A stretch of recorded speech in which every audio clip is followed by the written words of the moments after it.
गद्दार परिणिती शिंदे यांनी सोलापूर जिल्ह्यातील शिवसैनिकांचा घात केलाय। त्यांनी महाविकास आघाडीचा धर्म पाळला नाही, म्हणून महाविकास आघाडीच्या सर्व आमच्या पक्षातील नेत्यांकडे मागणी आहे, ताबडतोब ह्या गद्दार परिणिती शिंदेची हकालपट्टी करा। नुसती ह्या गद्दार परिणिती शिंदेची हकालपट्टी नाही तर ही जी काँग्रेसने खासदारकी रद्द केली पाहिजे ताबडतोब। अहो हिला लाज लज्जा शिल्लक असायला पाहिजे होते। अहो शिवसेनेच्या जीवावर ही खासदार झाली। अहो आमचे उद्धव साहेब आजारी असताना यांनी उद्धव साहेबाचा बूट पुसायचं काम केलं, बूट चाटण्याचं काम केलं सभा मागण्यासाठी आणि निवडून येण्यासाठी। आणि उद्धव साहेबांनी आजारी असताना देखील परिणिती शिंदेसाठी सभा घेतली, तिला एवढी देखील जाण राहिली नाही।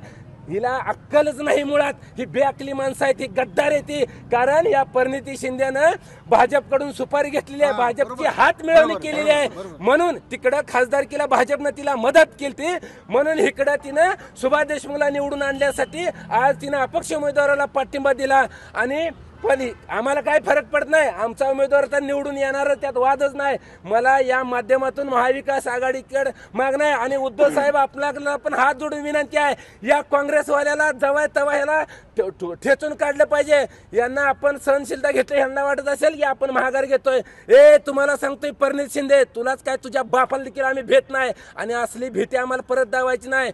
आणि या परिणिती शिंदेनी जे आमच्या पाठीत खंजीर खुपसलाय, हिला आता वेजा मुदलासाठी परतफेड करणार। आणि परिणिती शिंदे जर दम आहे ना, इथनं पुढे हिच्या ह्या मतदारसंघात सोलापूर जिल्ह्यात फिरूनच जावं।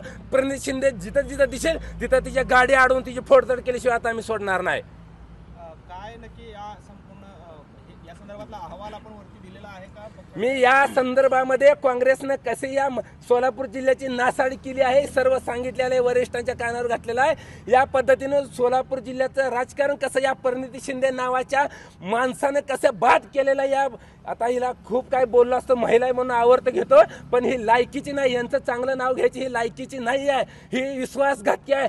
त्यावेळेस खासदारकीच्या वेळेस आमचे आदरणीय खंदारे साहेबांनी सांगितलं होतं की परिणिती शिंदेच्यावर विश्वास ठेवू नका, परंतु आमच्या मधल्या काही गद्दारांनी आम्हाला देखील फसवलंय। आणि आमच्या शिवसेनेमध्ये असणाऱ्या काही पदाधिकारी गद्दारांना पण सांगू इच्छितो, जर का आता इथून पुढच्या काळात जर त्या काँग्रेस बरोबर कुणी जर मिलीभगत केली असेल तर तुम्हाला देखील आता शिवसैनिकांचा इसका आणि वरिष्ठ अधिकाऱ्याचा इसका दाखवल्याशिवाय सोडणार नाही। अशा गद्दारांना घरचा रस्ता दाखवला जाईल। आम्हाला देखील आमच्या एका गद्दारांनी फसवलेलं आहे, आमच्याशी खोटं बोललेलं आहे, याचा रिपोर्ट मी उद्धव साहेबांसमोर बसून देणार आहे। त्यांनी लोकसभेला कसं कसं काय काय कारस्थान केलेलं आहे।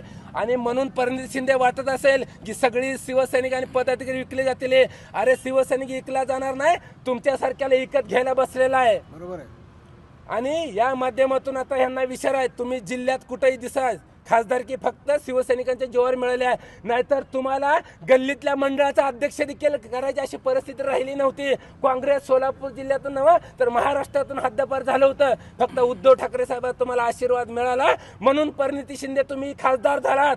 तुम्ही एवढ्या लवकर धोका दिला, एवढ्या लवकर असं वागाल असं वाटलं नव्हतं, पण तुम्हाला बरं केलं, तुम्ही वेळेत केलं। इथनं पुढच्या काळात तुम्ही खासदारकी विसरून जायचे, आता तुम्ही सपनात खासदारकी बघा, सपनात। आता घोडण मैदानाजवळ पुढच्या मध्ये तुम्ही जी जी कामं कराल, जसं वागाल तसं तिथल्या तिथं आम्ही तुम्हाला रस्त्यात अडवल्याशिवाय राहणार नाही। एबीपी माझा, उघडा डोळे बघा नीट।